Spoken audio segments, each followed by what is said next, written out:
The Target 12 investigators now continue to cover the corruption case out of Fall River City Hall. Our Steph Machado was up in Boston just yesterday as Jasiel Correia's former top aide, Andrade, pleaded guilty to lying to federal agents and was sentenced to probation and a $50,000 fine. Steph joins us live at 4 now. So Andrade was Correia's right hand during the time that he's been convicted now of extorting bribes from his position as mayor. That's right, and she stood by him even after his first indictment for defrauding investors in his app Snow Owl, often right by his side as we were at City Hall trying to track him down. There we are in an elevator trying to talk to him with Jen standing right next to him. But she was swept up in his second indictment, which was the City Hall scheme to extort bribes from businessmen who were trying to get approvals to open marijuana dispensaries in the city. Andrade was also charged with lying to federal agents in 2018 when they were investigating Correia, even though they offered her immunity. At one point, prosecutors referred to her as a consigliere to Correia.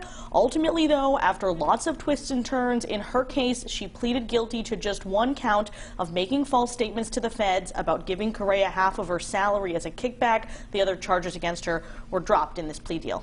And Steph, we often see those shots of the folks coming out of federal court. That's because our cameras are not allowed inside. So can you take us there? What was the atmosphere like yesterday? Yeah, it was very emotional in the courtroom. Andrade was in tears for most of the 3-hour proceeding. Her family members were behind her, also in tears at parts. And this happened to be the first day that the mask mandate was lifted in federal court, so you could really see the emotion on her face as she pleaded guilty. And then right after that, she addressed the court and stood up and denounced her former boss, Jasiel Correia, calling him a con man. She said she had initially turned a blind eye to what she called rumors of his misdeeds, and she said now she'll spend the rest of her life trying to make amends. The judge spent a really long time deliberating about whether to send her to prison. It at some point seemed as though he might. He detailed how she helped impose a corrupt system of governance on the people of Fall River, but ultimately he said he felt prison would not do much for Andrade. He said he felt confident she was never going to get involved in something like this again. She was hugging her lawyer and family members in the courtroom afterwards, but she did not want to comment.